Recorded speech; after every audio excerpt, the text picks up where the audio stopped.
ভবিষ্যৎ, এই পুরানা ভবিষ্যৎ নিয়ে কথা বলছে। আর ভবিষ্যৎ পুরাণায় উল্লেখ করা আছে 3য় পর্ব 3য় খণ্ড 3য় অধ্যায়ের 5 থেকে 8 অনুচ্ছেদে যে একজন ম্লেচ্ছ আসবেন তার সঙ্গীদের সাথে নিয়ে মরুভূমি থেকে। তার নাম হবে মুহাম্মদ সাল্লাল্লাহু আলাইহি সাল্লাম। রাজা ভোজ এই দেবতুল্য মানুষকে স্নান করিয়ে পবিত্র করবেন আর তাকে স্বাগত জানাবেন সম্মানের সাথে, তার সাথে কথা বলবেন শ্রদ্ধার সাথে, আর বলবেন, হে মানুষ জাতির গর্ব, আপনি শয়তানকে হারানোর জন্য একটা বিশাল বাহিনী বানিয়েছেন। এই কথাটা ভবিষ্যৎ পুরাণ 3য় পর্ব 3য় খণ্ড 3য় অধ্যায়ের 5 থেকে 8 অনুচ্ছেদে আছে। এখানে বলা হয়েছে একজন ম্লেচ্ছ আসবেন। ম্লেচ্ছ এই সংস্কৃত শব্দটার অর্থ একজন বিদেশী। তিনি আসবেন তার সঙ্গীদের সাথে নিয়ে। সাহাবাদের কথা বলা হচ্ছে। আসবেন মরুস্থল থেকে। সংস্কৃত মরুস্থল শব্দটার মানে বালিময় স্থান বা মরুভূমি। তার নাম হবে মুহাম্মদ সাল্লাল্লাহু আলাইহি সাল্লাম। রাজা ভোজ এই বিদেশির সাথে কথা বলবেন শ্রদ্ধার সাথে আর বলবেন, হে মানুষ জাতির গর্ব। আপনারা জানেন যে মুহাম্মদ সাল্লাল্লাহু আলাইহি সাল্লাম তিনি মানুষ জাতির গর্ব। আল্লাহ পবিত্র কোরআনে বলেছেন, সূরা কালামের 4 নম্বর আয়াতে উল্লেখ করা হয়েছে, নিশ্চয়ই তুমি সবচেয়ে মহান চরিত্রে অধিষ্ঠিত। পবিত্র কোরআনে সূরা আহজাবের 21 নম্বর আয়াতে উল্লেখ করা হয়েছে, নিশ্চয়ই আল্লাহর রাসূল মুহাম্মদ সাল্লাল্লাহু আলাইহি সাল্লাম তার মধ্যে তোমাদের জন্য উত্তম আদর্শ রয়েছে। পুরাণ আরো বলছে যে সেই লোক তার বাহিনী নিয়ে শয়তানের বিরুদ্ধে যুদ্ধ করবে। আমরা জানি আমাদের প্রিয় নবীজি এই কাজটা করেছিলেন। এই ভবিষ্যৎবাণী একেবারে স্পষ্ট করেই বলছে মুহাম্মদ সাল্লাল্লাহু আলাইহি সাল্লামের কথা। কিছু মানুষ বলতে পারে এখানে যে ভোজ রাজার কথা বলা আছে তিনি ছিলেন 11 শতাব্দীতে, মুহাম্মদ সাল্লাল্লাহু আলাইহি ওয়াসাল্লামের জন্মেরও 500 বছর পরে। আর এই ভোজ রাজা ছিলেন রাজা শিলাবাহন এর 10ম বংশধর। এই মানুষগুলো এটা বুঝতে পারে না যে মিশরের সম্রাটদের পদবীর মতো তারা রাজাদের টাইটেল দিত ফারাও। অতীতে অনেক ফারাও ছিল, মাত্র একজন ফারাও ছিল না। তারপরে দেখেন রোমের সম্রাটদের তাদের পদবী ছিল সিজার। সিজার একজন ছিল না, অনেক সিজার ছিলেন। একইভাবে ইন্ডিয়ার রাজা তাদের টাইটেল ছিল ভোজ। তাহলে ভোজ নামে একজন রাজা ছিলেন না, অনেক রাজাই ছিলেন। এই ভোজ রাজা ইনি কিন্তু 11 শতাব্দীর ভোজ রাজা নন, ইনি তারও অনেক আগে রাজত্ব করেছিলেন। এরপর ভবিষ্যৎ পুরাণে বলা হয়েছে 3য় পর্ব 3য় খণ্ড 3য় অধ্যায়ের 10 থেকে 27 অনুচ্ছেদে আছে, ম্লেচ্ছদের বসবাসের স্থান নষ্ট হয়ে গেছে। এখানে যে শত্রুরা আগে রাজত্ব করত এখন সেখানে এসেছে আরো শক্তিশালী শত্রু। আমি একজন মানুষকে পাঠাবো যার নাম হবে মুহাম্মদ সাল্লাল্লাহু আলাইহি সাল্লাম। মানুষকে পরিচালিত করবেন সরল পথে। হে রাজা ভোজ, তুমি পিশাচদের রাজ্যে কখনোই যাবে না, কারণ আমি আমার দয়া দিয়েই তোমাকে পবিত্র করব। তারপর দেবতুল্য একজন মানুষ ভোজ রাজার কাছে আসলো। তারপর বলল যে আর্য ধর্ম এই পৃথিবীতে প্রতিষ্ঠিত হবে। এটা হবে ঈশ্বর পরমাত্মার আদেশে। আমার অনুসারীদের খাতনা দেওয়া থাকবে, তাদের মাথার পেছনে কোনো টিকি থাকবে না, তারা মুখে দাড়ি রাখবে, তারা একটা বিপ্লব করবে, তারা প্রার্থনার জন্য আহ্বান করবে, তারা সব হালাল খাবার খাবে, তারা বিভিন্ন পশুর মাংস খাবে, তবে এই লোকগুলো শূকরের মাংস খাবে না। তারা লতাপাতার মাধ্যমে নিজেদের পবিত্র করবে না, নিজেদের পবিত্র করবে যুদ্ধের মাধ্যমে। তাদের সম্প্রদায়কে বলা হবে মুসলমান। এই ভবিষ্যৎবাণী আর কারো কথা বলছে না, বলছে সর্বশেষ নবী মুহাম্মদ সাল্লাল্লাহু আলাইহি সাল্লামের কথা। বলা আছে আমার অনুসারী তারাই হবে যে লোকদের খতনা দেওয়া থাকবে। আমরা জানি মুসলিমরা খতনা করে, তাদের মাথার পেছনে টিকি থাকবে না, অনেকে এটাকে বলে সিন্ডি, তাদের মুখে দাড়ি থাকবে, তারা একটা বিপ্লব করবে, তারা প্রার্থনার জন্য আহ্বান করবে। আজানের কথা বলা হচ্ছে, মুসলিমরা আজান দেয়। তারা সব হালাল খাবার খাবে, বিভিন্ন প্রাণীর মাংস খাবে, তবে তারা শূকরের মাংস খাবে না। আল্লাহ পবিত্র কোরআনে সব মিলিয়ে 4 জায়গায় বলেছেন। সূরা বাকারার 173 নম্বর আয়াতে উল্লেখ আছে, সূরা মাইদার 3 নম্বর আয়াতে উল্লেখ আছে, সূরা আনামের 145 নম্বর আয়াতে উল্লেখ আছে এবং সূরা নাহালের 115 নম্বর আয়াতে উল্লেখ করা আছে, হুররিমাত আলাইকুম মাইতাতু ওয়াদ-দামু ওয়া লাহমুল খিনজির ওয়া মা উহিল্লা লিগাইরিল্লাহি। তোমাদের জন্য হারাম করা হয়েছে মৃত জন্তু, রক্ত, শূকর মাংস খাওয়া এবং যে পশু জবাইকালে আল্লাহ ব্যতীত অন্য কারো নাম নেওয়া হয়েছে। যেহেতু পবিত্র কোরআনে বেশ কয়েকবার এই কথা বলা হয়েছে যে শূকরের মাংস খাওয়া হারাম, মুসলিমরা আমরা শূকর খাই না। ভবিষ্যৎবাণীটা আরো বলছে যে তারা লতাপাতার মাধ্যমে পবিত্র হবে না, তারা পবিত্র হবে যুদ্ধের মাধ্যমে, আর তাদেরকে ডাকা হবে মুসলমান বলে। এই ভবিষ্যৎবাণীটা পরিষ্কারভাবে বলছে সর্বশেষ এবং চূড়ান্ত নবী মুহাম্মদ সাল্লাল্লাহু আলাইহি সাল্লাম সম্পর্কে। এরপরে ভবিষ্যৎ পুরাণে আরো উল্লেখ করা আছে 3য় পর্ব 1ম খণ্ড 3য় অধ্যায়ের 21 থেকে 23 অনুচ্ছেদে, বলা হয়েছে যে 7টা পবিত্র শহর কাশীতে সেগুলো ভরে গেছে দুর্নীতিতে আর রাক্ষসে। সেই সময়ে ম্লেচ্ছদের দেশে ম্লেচ্ছ ধর্মের অনুসারী যারা আছে তারা ভালো মানুষ, তাদের মধ্যে সব ভালো গুণই আছে। আর এই দেশে দেখো সব ধরনের পাপই বিদ্যমান আছে। হে ঋষি, তোমার প্রভুর নামকে সমুন্নত রেখো। এখানে আসলে বলা হচ্ছে মুহাম্মদ সাল্লাল্লাহু আলাইহি সাল্লামের কথা, তার অনুসারীদের কথা। মুহাম্মদ সাল্লাল্লাহু আলাইহি সাল্লামের কথা বেদেও ভবিষ্যৎবাণী করা হয়েছে। অথর্ব বেদে বলা হয়েছে 20 নম্বর গ্রন্থে 127 নম্বর অনুচ্ছেদের 1 থেকে 14 নম্বর মন্ত্র, এটাকে বলা হয় কুন্টাক সুক্তাস। কুন্টাক অর্থ পেটের ভিতর লুকানো গ্রন্থি। তার মানে এই মন্ত্রগুলোর যে অর্থ সেটা লুকানো আছে, আপনারা পরে এগুলো সম্পর্কে জানতে পারবেন। কুন্টাকের আরো একটা অর্থ দুর্দশা থেকে মুক্ত, আরেকটা অর্থ শান্তি। আর ইসলামেরও একই অর্থ। এর আরেকটা অর্থ হলো পৃথিবীর কেন্দ্র। আমরা জানি যে মক্কা শহরটা পৃথিবীর কেন্দ্র।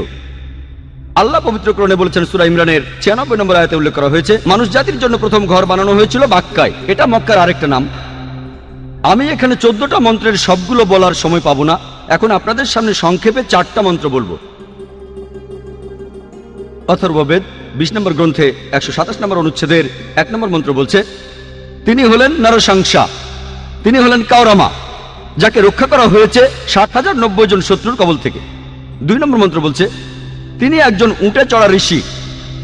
3 নম্বর মন্ত্র বলছে, তিনি হলেন মামা ঋষি। 4 নম্বর মন্ত্র বলছে, তিনি হলেন বৈষ্ণবী রেব। 1 নম্বর মন্ত্র বলছে, তিনি হলেন নরসাংসা। নর সংস্কৃত শব্দটার অর্থ একজন মানুষ, একজন ব্যক্তি। সাংসা মানে প্রশংসা, প্রশংসনীয়, যে মানুষটা প্রশংসনীয়।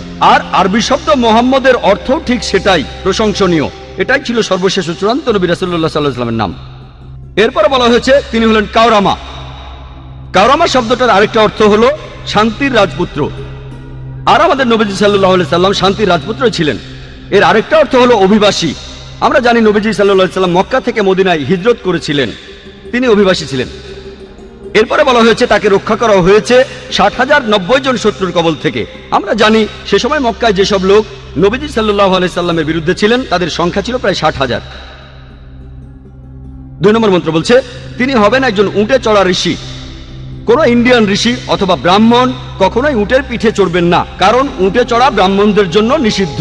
মনুস্মৃতিতে উল্লেখ করা হয়েছে 11 নম্বর অধ্যায়ের 202 নম্বর অনুচ্ছেদে যে একজন ব্রাহ্মণ কোনো উট বা গাধার পিঠে চড়তে পারবেন না। সেজন্য ইনি হবেন এমন কেউ যিনি বিদেশি। 3 নম্বর মন্ত্র বলছে, তিনি মামা ঋষি বা মহাঋষি। মামা কেউ বলে থাকে মোহাম্মদ, কেউ বলে মহান ঋষি। 4 নম্বর মন্ত্র বলছে তিনি হলেন রেব। রেব অর্থ যে প্রশংসা করে। আমাদের নবীজি সাল্লাল্লাহু আলাইহি সাল্লামের আরেকটা নাম হলো আহমদ। অথর্ববেদে মুহাম্মদ সাল্লাল্লাহু আলাইহি সাল্লাম সম্পর্কে আরো ভবিষ্যৎবাণী আছে। 20 নম্বর গ্রন্থে 21 নম্বর অনুচ্ছেদের 6 নম্বর মন্ত্র বলা হয়েছে, এখানে আহজাবের যুদ্ধের কথা বলা হয়েছে।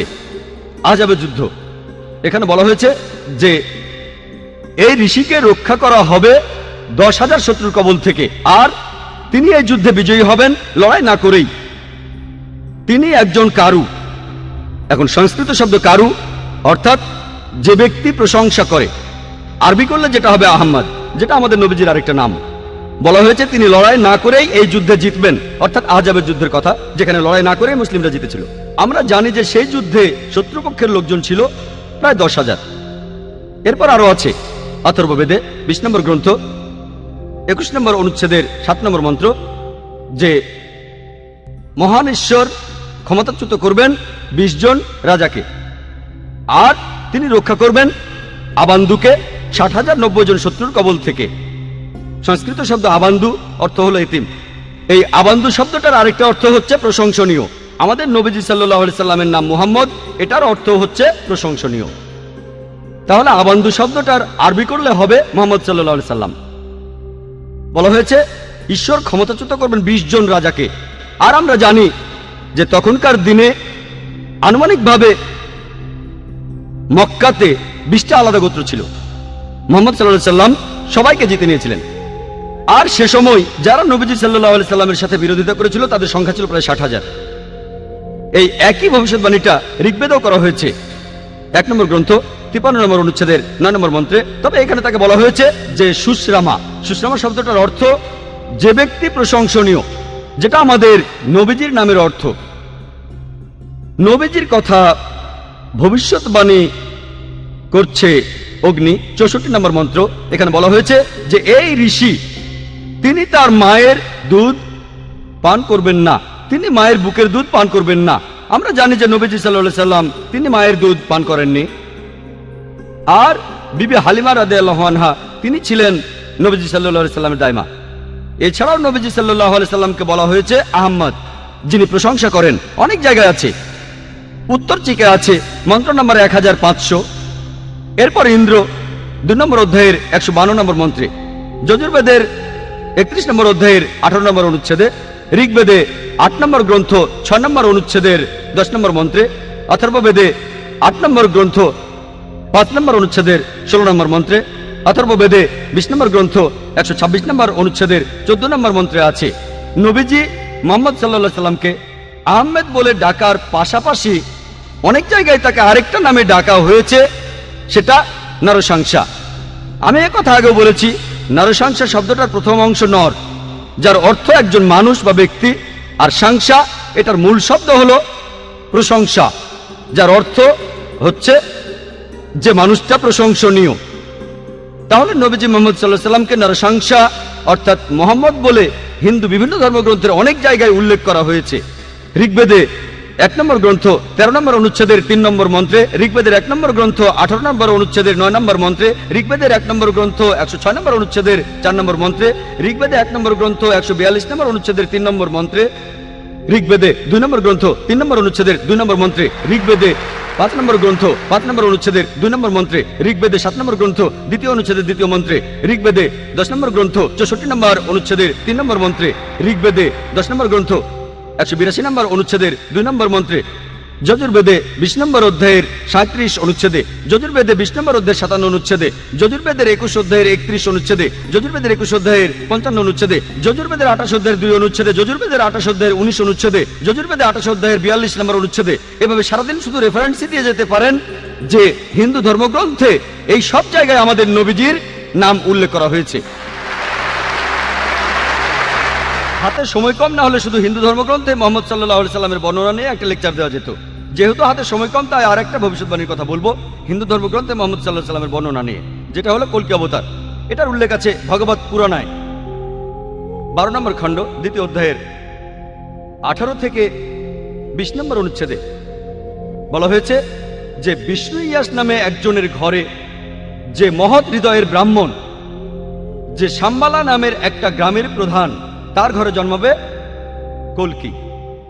তাকে ঈশ্বর দেবেন উৎকৃষ্ট গুণাবলী, আর ঈশ্বর তাকে দেবেন 8টা অলৌকিক শক্তি। তিনি চড়বেন একটা সাদা ঘোড়ায়, তার ডান হাতে থাকবে একটি তরবারি। এরপর ভগবত পুরাণায় উল্লেখ করা হয়েছে 1 নম্বর খণ্ড 3য় অধ্যায়ের 25 নম্বর মন্ত্রে যে কলিযুগে যখন রাজারা হবে ডাকাতের মতো, কলিযুগে যখন রাজারা হবে ডাকাতের মতো, সেই সময় বিষ্ণু ইয়াসের ঘরে জন্মগ্রহণ করবে কল্কি।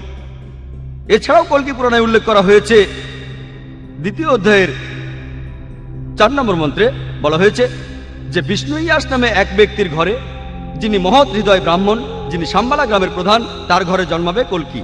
কল্কি পুরাণায় বলা হয়েছে 2য় অধ্যায়ের 5 নম্বর মন্ত্রে কল্কিকে সাহায্য করবে 4 জন সহচর পাপীদের বিরুদ্ধে লড়াই করার জন্য। কল্কি পুরাণায় বলা হয়েছে 2য় অধ্যায়ের 7 নম্বর মন্ত্রে কল্কি অবতারকে যুদ্ধক্ষেত্রে দেবদূত বা ফেরেশতারা সাহায্য করবে। কল্কি পুরাণায় 2য় অধ্যায়ের 11 নম্বর মন্ত্রে বলা হয়েছে যে বিষ্ণু ইয়াস নামে এক ব্যক্তির ঘরে জন্ম নেবে সুমতির গর্ভে। কল্কি পুরাণায় 2য় অধ্যায়ের 15 নম্বর মন্ত্রে উল্লেখ করা হয়েছে যে তিনি মাধব মাসের 12 দিনে জন্মগ্রহণ করবেন। এক কথায় হিন্দু ধর্মগ্রন্থের এই কথাগুলি কল্কি অবতার সম্পর্কে বলছে। আমি এবারে এই কথাগুলি আবারও সাজিয়ে আর সংক্ষেপে বলছি। 1 নম্বর পয়েন্ট, তার বাবার নাম হবে বিষ্ণু ইয়াস। বিষ্ণু মানে ঈশ্বর, ইয়াস এর মানে ভৃত্য, অর্থাৎ ঈশ্বরের ভৃত্য। যদি এটার আরবি করেন সেটা হবে আব্দুল্লাহ, অর্থাৎ আমাদের নবীজি সাল্লাল্লাহু আলাইহি সাল্লামের বাবা। তার মায়ের নাম হবে সুমতি। সুমতি সংস্কৃত শব্দটার অর্থ প্রশান্ত, প্রশান্তি, শান্তি। এটার আরবি করলে হবে আমিনা, অর্থাৎ আমাদের নবীজি সাল্লাল্লাহু আলাইহি সাল্লামের মা। বলা হয়েছে তিনি জন্মগ্রহণ করবেন শাম্বালা নামে একটি গ্রামে। শাম্বালা মানে একটি প্রশান্ত এবং শান্তির জায়গা। আমরা জানি মক্কাকে বলা হয় দারুল আমান, অর্থাৎ শান্তির ঘর। নবীজি সাল্লাল্লাহু আলাইহি সাল্লাম জন্মেছিলেন মক্কায়। এরপরে বলা হয়েছে যে তিনি শাম্বালা গ্রামের প্রধানের ঘরে জন্মগ্রহণ করবেন। আমরা জানি যে নবীজি মুহাম্মদ সাল্লাল্লাহু আলাইহি সাল্লাম মক্কার প্রধান ব্যক্তির ঘরে জন্মেছিলেন। এরপরে বলা হয়েছে তিনি মাধব মাসের দ্বাদশ দিনে জন্মাবেন। আমরা জানি যে মুহাম্মদ সাল্লাল্লাহু আলাইহি সাল্লাম রবিউল আউয়াল মাসের 12 তারিখে জন্মেছিলেন। আরো বলা হয়েছে যে তিনি হবেন শেষ ঋষি, শেষ নবী, অন্তিম ঋষি। আমরা জানি পবিত্র কোরআনে সূরা আহজাবের 40 নম্বর আয়াতে উল্লেখ করা হয়েছে, মা কানা মুহাম্মাদুন আবা আহাদিম মিন রিজালিকুম ওয়ালাকিন রাসূলুল্লাহ ওয়া খাতামুন নবিয়্যিন ওয়া কানা আল্লাহু বিকুল্লি শাইইন আলিমা। মুহাম্মদ সাল্লাল্লাহু আলাইহি সাল্লাম তোমাদের মধ্যে কোনো পুরুষের পিতা নয়, তবে তিনি আল্লাহর প্রেরিত রাসূল এবং তিনি নবুয়তের সিলমোহর। নিশ্চয়ই আল্লাহ সব বিষয় সম্পর্কে জানেন। তাহলে কোরআন বলছে যে নবীজি সাল্লাল্লাহু আলাইহি সাল্লাম হলেন সর্বশেষ রাসূল। এরপরে বলা হয়েছে যে এই ঋষি, এই কল্কি অবতার, তিনি তার জ্ঞান পাবেন, আলোকপ্রাপ্ত হবেন প্রথমবার সেটা রাতের বেলায় একটা গুহার ভেতরে। তারপরে তিনি উত্তর দিকে রওনা দিয়ে ফিরে আসবেন। আমরা জানি মুহাম্মদ সাল্লাল্লাহু আলাইহি সাল্লাম প্রথম ওহী তিনি পেয়েছিলেন রাতের বেলায় হেরা গুহায় জবলে নূরে। আর পবিত্র কোরআনে সূরা দুখানে 2 ও 3 নম্বর আয়াতে উল্লেখ করা হয়েছে। এছাড়াও সূরা কদরের 1 নম্বর আয়াতে উল্লেখ করা হয়েছে, ইন্না আনজালনাহু ফি লাইলাতিল কদর, নিশ্চয়ই আমি অবতীর্ণ করেছি কোরআন এই মহামান্বিত রাতে। আমরা জানি মুহাম্মদ সাল্লাল্লাহু আলাইহি সাল্লাম মদিনায় হিজরত করেছিলেন, যেটা ছিল মক্কা শহরের উত্তর দিকে। তারপর আবার মক্কায় ফিরে আসেন। আরো বলা হয়েছে যে ঈশ্বর তাকে দেবেন অতি উৎকৃষ্ট গুণাবলী। বলা হয়েছে যে তিনি 8টা অলৌকিক শক্তি পাবেন। এই 8টা অলৌকিক শক্তি হচ্ছে হিন্দু ধর্মগ্রন্থ অনুযায়ী জ্ঞান, আত্মসংযম, জ্ঞান বিতরণ, অভিজাত বংশ পরিচয়, সাহসিকতা, কম কথা বলা, মহানুভবতা এবং পরোপকারিতা। এই 8টা গুণের সবগুলোই আলহামদুলিল্লাহ সর্বশেষ ও চূড়ান্ত নবী মুহাম্মদ সাল্লাল্লাহু আলাইহি সাল্লামের ভেতরে দেখা যায়। তারপর বলা হয়েছে তিনি হবেন পৃথিবীর সব মানুষের পথপ্রদর্শক। আর পবিত্র কোরআনে সূরা সাবার 28 নম্বর আয়াতে উল্লেখ করা হয়েছে, ওমা আরসালনাকা ইল্লা কাফাতাল লিন-নাস বাশীরা ওয়া নাযীরা, আমি তো তোমাকে পাঠিয়েছি পুরো মানুষ জাতির দূত হিসেবে, সুসংবাদদাতা ও সতর্ককারী রূপে পাঠিয়েছি। তবে অধিকাংশ মানুষই কথাটা জানে না। এরপরে বলা হয়েছে যে কল্কি অবতার চড়বেন একটি সাদা ঘোড়ায়। আমরা জানি যে নবীজি মুহাম্মদ সাল্লাল্লাহু আলাইহি সাল্লাম বুরাকে চড়েছিলেন যখন মিরাজে গিয়েছিলেন। এরপরে আরো বলা হয়েছে যে তার হাতে থাকবে একটি তরবারি। আর আমরা জানি মুহাম্মদ সাল্লাল্লাহু আলাইহি সাল্লাম যুদ্ধে অংশ নিয়েছিলেন, আর বেশিরভাগই ছিল আত্মরক্ষার জন্য সরাসরি অংশ নিয়েছিলেন, তখন তার ডান হাতে তরবারি থাকতো। এরপর এখানে বলা হয়েছে যে তিনি অজ্ঞ লোকদের পরিচালিত করবেন সরল পথে। আমরা জানি যে মুহাম্মদ সাল্লাল্লাহু আলাইহি সাল্লাম আরবদের পথ দেখিয়েছিলেন। আরবের সেই সময়টাকে বলা হতো আয়ামে জাহেলিয়া, অর্থাৎ অজ্ঞতার যুগ। আর মুহাম্মদ সাল্লাল্লাহু আলাইহি সাল্লাম আল্লাহ তাআলার সাহায্য নিয়ে, কোরআনের সাহায্যে আরবদের নিয়ে এসেছিলেন অন্ধকার থেকে আলোতে। এরপর আরো বলা হচ্ছে তাকে সাহায্য করবে 4 জন সহচর। বলা হচ্ছে 4 জন সাহাবীর কথা, খোলাফায়ে রাশেদিন, হযরত আবু বকর, হযরত ওমর, হযরত ওসমান, হযরত আলী, আল্লাহ সবাইকে শান্তিতে রাখুন। তারপর বলা হয়েছে যে যুদ্ধক্ষেত্রে তাকে দেবদূত বা ফেরেশতারা সাহায্য করবে। আমরা জানি যে পবিত্র কোরআনে সূরা ইমরানের 123 থেকে 125 নম্বর আয়াতে উল্লেখ করা হয়েছে। এছাড়াও সূরা আনফালের 8 থেকে 9 নম্বর আয়াতে উল্লেখ করা হয়েছে যে ফেরেশতারা নবীজিকে সাহায্য করেছিল, সেটা ছিল বদরের যুদ্ধে। আর তাদের জন্য মুসলিমরা সেই যুদ্ধে জিতেছিল। এখানে আমি সংক্ষেপে বললাম কল্কি অবতার সম্পর্কে, যেটা হিন্দু ধর্মগ্রন্থে বলা হয়েছে। Let us go back to the পুরাণের কথা Bhavishya বললেন। Purana, Part 3, Khan তৃতীয় 3, খণ্ডের তৃতীয় Adhyay 3 অধ্যায় and 5 Slokas থেকে 8 5 নম্বর to শ্লোক। 8. আমি Before going to আপনাকে this, I would আরেকটা just ব্যাপার like to জানিয়ে mention রাখি যে that maybe you হয়তো already আপনিও know, এটা because জানেন, every prophet ধরেন who ঈশ্বর comes in যে the name নবীকে of পৃথিবীতে God পাঠান will সেই নবী fulfill তার the উদ্দেশ্যে বলা prophecy which is made ভবিষ্যৎবাণীগুলো পূরণ for করবেন। him. So any যদি সেই prophet নবী who অর্ধেক fulfills বা তার কম 50% of ভবিষ্যৎবাণী that পূরণ করেন prophecy is not তাহলে qualified to তাকে be a নবী prophet. বলা I যাবে mean, না। this is a এটা simple একটা logical সাধারণ thing. যুক্তির ব্যাপার। So now coming এবারে back to the Bhavishya Bhavishya পুরাণার Purana, কথা বলি। you talked about আপনি the সেই ম্লেচ্ছ Malaysian নেতার leader কথা বললেন saying that he is R none বললেন other than Muhammad. তিনি নবী Okay. মুহাম্মদ ছাড়া Now আর I কেউ নন। আচ্ছা, accept the first আমি half আপনার of the কথার thing প্রথম of the অংশটা slogan মেনে you said, নিচ্ছি, but the কিন্তু second 50% পরের অংশটা আপনি which ব্যাখ্যা করে is বলেননি। still ignored. এখন Now, আপনাকে sir, বলি, let me tell ম্লেচ্ছ you, একটা mlecha, সংস্কৃত the word শব্দ, meaning আর mlecha, সংস্কৃত it is ডিকশনারি derived অনুযায়ী from Sanskrit ম্লেচ্ছ dictionary, শব্দটার I mean অর্থ the meaning, and the অন্যায্য meaning means অথবা পাপী non-Aryan অথবা or sinner খারাপ লোক। or wicked person. ম্লেচ্ছ These are the three শব্দটার different এই meanings তিনটা given অর্থ to the হয়। word mlecha. তাহলে কি বলা So যায় according to this, Muhammad can ছিল Muhammad পাপী be a sinner অথবা or a wicked খারাপ লোক? person? The second part is আরেকটা ব্যাপার the হলো second এই condition of the ভবিষ্যৎবাণীর prophecy is দ্বিতীয় that শর্তটা he will belong সেটা হলো to তিনি Maruthal, একটা মরুস্থলে and জন্মাবেন। in Sanskrit, মরুস্থল land এর of অর্থ death, মৃতদের because Maru, স্থান, I কারণ mean, it is derived মরু from শব্দটা Sanskrit, এসেছে mru, সংস্কৃত mru মরু is থেকে, death, যার অর্থ and মৃত্যু। তাই definitely it does এখানে not pertain to অবশ্যই the আরবের land of মরুভূমির Arabia, কথা বলা because হচ্ছে it না, is a barren কারণ সেটা land ছিল or it is অনুর্বর a ভূমি battlefield. আর And যুদ্ধক্ষেত্র। next, coming to এরপরে the third point আমি of 3 it, নম্বর পয়েন্টে this আসছি। prophecy also এই mentions ভবিষ্যৎবাণীতে that বলা that হয়েছে যে nature এই leader ম্লেচ্ছরিতা will take তিনি গোসল bath করেন in পঞ্চগাভিয়া and R in Ganga river নদীতে। Ganges. আর এটা And আমরা it is a সবাই common জানি যে truth. We গঙ্গা know নদী that এই Ganges নদীটা means আরবে Ganga নয়, river, গঙ্গা and we নদী all know রয়েছে that Ganga ইন্ডিয়ায়। is not in Arabia, এটা but it পৃথিবীর is in সবাই India. জানে। It is a এবার universal fact. And coming to পঞ্চগাভিয়ায় the গোসল taking করা bath in সম্পর্কে বলি। Panchagavya. The meaning of পঞ্চগাভিয়া Panchagavya মানে is 5 গরু থেকে products উৎপন্ন of 5টা cow. উপাদান। And the products এই of cow উপাদানগুলো is হলো milk, দুধ, curd, দই, ghee, ঘি, urine, প্রস্রাব, cow dung. And now, গোবর। sir, coming এখন to this ভবিষ্যৎবাণীটাকে part সত্যি হতে exclusively, গেলে এই this কথাটাও prophecy তাহলে must be সত্যি হতে হবে। fulfilled আপনি by কি আমাকে Muhammad, পবিত্র wherein কোরআনের if you show এমন me কোন at আয়াত least দেখাতে single পারেন reference যেখানে from বলা আছে Quran যে মোহাম্মদ wherein গোসল করেছিল Muhammad has taken গঙ্গার জলে bath বা in সেই either 5টা উপাদান in দিয়ে, all these 5 অর্থাৎ products, দুধ, that is milk, দই, curd, ঘি,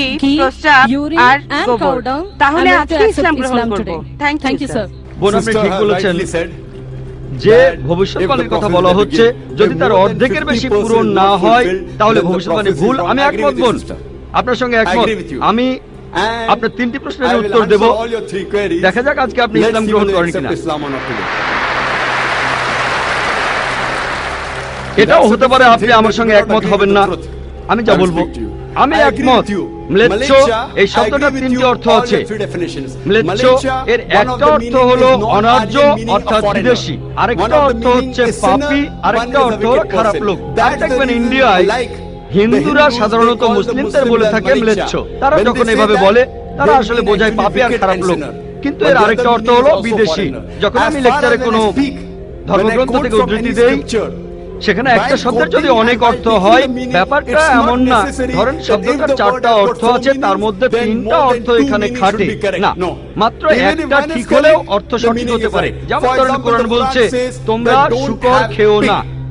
আজকে যদি ডিকশনারি খোলেন, এই শূকর শব্দটার একটা অর্থ হলো পুলিশ অর্থাৎ পুলিশ অফিসার, তাহলে একটা অর্থ শূকর, আরেকটা অর্থ পুলিশ অফিসার। তবে কোরআন বাইবেল এটা বোঝায়নি। বাইবেলে বুক অফ লেভিটিকাস 11 অধ্যায় 7 থেকে 8 অনুচ্ছেদে আছে, বুক অফ ডিউটেরোনমি 14 অধ্যায়ের 8 অনুচ্ছেদে আছে, বুক অফ আইজায়া 65 অধ্যায়ের 2 থেকে 5 অনুচ্ছেদে আছে, বলা হয়েছে তোমরা শূকর খেও না, কিন্তু পুলিশকে বোঝায়নি বাইবেল। যদি আপনি বিভিন্ন ধর্মের ছাত্রী হয়ে থাকেন, যদি 10টা অর্থ থাকে সেখানে একটা অর্থও খাটে, দেখতে হবে সেটা সঠিক কিনা। 2টো সঠিক হতে পারে, 3টা সঠিক হতে পারে, সবগুলো সঠিক হতে পারে, কিন্তু যদি মাত্র একটা অর্থ সঠিক হয়, এতেও ভবিষ্যৎবাণীটা ভুলে যেতে পারে। আমি আপনার সঙ্গে একমত যে ম্লেচ্ছ এর একটা অর্থ অনার্য, ইন্ডিয়ার দিক থেকে একজন বিদেশি। আর আমি আমার লেকচারে তখন বলেছিলাম ম্লেচ্ছ শব্দের অর্থ হচ্ছে বিদেশি। আর আপনি ভুল পথে গিয়ে বলছেন এখানে ম্লেচ্ছ মানে হচ্ছে পাপী। আপনি আসলে এখানে ভুল বুঝেছেন বোন। যদি আপনি বলেন কোরআন আর বাইবেল বলছে পুলিশদের খেও না, তার মানে আপনি বিভিন্ন ধর্মের উপর ছাত্রী নন, আপনি তাহলে এক পেশে। একটা অর্থে যদি ভবিষ্যৎবাণীটা পূরণ হয়, আরেকটা কথা যদি সন্দেহ থাকে, আমি আরো 10টা পয়েন্টের কথা বলেছি, সবগুলোকে খণ্ডন করতে পারবেন না। আরেকটা বললেন মরুস্থল, এটার একটা অর্থ আমিও একমত, মৃতদের স্থান। তবে সংস্কৃতিতে মরুস্থল শব্দটার আরেকটা অর্থ হচ্ছে বালুময় স্থান। আপনি আজকে ডিকশনারি চেক করেন, সেখানে দেখবেন আমাদের ইসলামিক রিসার্চ ফাউন্ডেশনে এখানে সংস্কৃত ডিকশনারিও আছে। আমি বিভিন্ন ধর্মের উপর ছাত্র, এটা মানছি যে একটা অর্থ হচ্ছে মৃতদের স্থান, আরেকটা অর্থ হচ্ছে বালুময় স্থান, কিন্তু ভুল অর্থটা আপনি নিচ্ছেন কেন? তাহলে তো আপনি ভুল পথে চলে যাবেন। যদি পারমুটেশন আর কম্বিনেশন গুলো দেখেন, অন্য যে পয়েন্ট গুলো বলেছি সেগুলো পুরোপুরি সঠিক। এখানে আপনাকে সঠিক উত্তরটা বেছে নিতে হবে। তাহলে মরুস্থল শব্দটার একটা অর্থ হলো বালুময় স্থান বা মরুভূমি। আপনার তৃতীয় প্রশ্নতে আসি, আপনি ইসলাম গ্রহণ করবেন ইনশাআল্লাহ? তৃতীয় প্রশ্নটা, আমি যে ভবিষ্যৎবাণীটার কথা বলেছি যে নবী মুহাম্মদ সাল্লাল্লাহু আলাইহি সাল্লাম পঞ্চগর্ভে গোসল করেছিলেন গঙ্গা নদীতে, এখানে বুঝে নিতে হবে যখন আমরা বলছি যে হিন্দুদের রীতি অনুযায়ী যে কেউ পঞ্চগর্ভে বা গঙ্গায় গোসল করবে তার অর্থ বিশুদ্ধ হবে। একটা অর্থ শারীরিকভাবে গঙ্গায় ডুব দিলেন, আমারও মনে হয় না নবীজি ইন্ডিয়া এসে গঙ্গা ডুব দিয়েছিলেন। আরেকটা অর্থ বিশুদ্ধ হওয়া, তখন ব্যাখ্যা করিনি কারণ লেকচারটাই অনেক লম্বা ছিল। এই টপিকটা নিয়ে আমি সারাদিন কথা বলতে পারি, আমি এখানে খুব বিস্তারিত বলিনি। আমি প্রত্যেকটা ভবিষ্যৎবাণী নিয়েই আরো কয়েক মিনিট বলতে পারি, সব মিলিয়ে ঘন্টাখানিক বলতে পারবো। এখানে পঞ্চগর্ভে গোসল করা মানে হচ্ছে বিশুদ্ধ হওয়া। এখানে প্রসঙ্গটা বুঝতে হবে, শারীরিকভাবে গোসল করার অর্থ এখানে বলা হয়নি। আর আপনি গঙ্গার পানিতে ডুব দিলেই বিশুদ্ধ হয়ে যাবেন এমন কোনো নিশ্চয়তা নেই, বিশুদ্ধ না হওয়ার সম্ভাবনা বেশি। এটা হচ্ছে হিন্দুদের রীতি অনুযায়ী বলা। তাই এখানে ভবিষ্যৎবাণীটা বলছে যে নবী মুহাম্মদ সাল্লাল্লাহু আলাইহি সাল্লাম পঞ্চগর্ভে গোসল করেছিলেন। তার মানে এই না যে তিনি এখানে এসেছিলেন, মানে হলো আল্লাহ তাআলা তাকে বিশুদ্ধ করেছিলেন। আমরা বিশ্বাস করি যে আল্লাহ তাআলার সকল নবী সকলেই, হোক তিনি মুসা বা ঈসা আলাইহিস সালাম অথবা মুহাম্মদ সাল্লাল্লাহু আলাইহি সাল্লাম, তারা সকলেই ছিলেন মাসুম, তারা ছিলেন নিষ্পাপ, ছিলেন বিশুদ্ধ। তাহলে আল্লাহর সকল নবী, আল্লাহ যাদের পৃথিবীতে পাঠিয়েছিলেন, আমরা মানি যে তারা সকলেই নিষ্পাপ, সকলেই মাসুম, সকলেই বিশুদ্ধ। তাহলে আপনার উত্তরটাও পেলেন। আশা করি ইনশাআল্লাহ আপনি ইসলাম গ্রহণ করবেন বোন।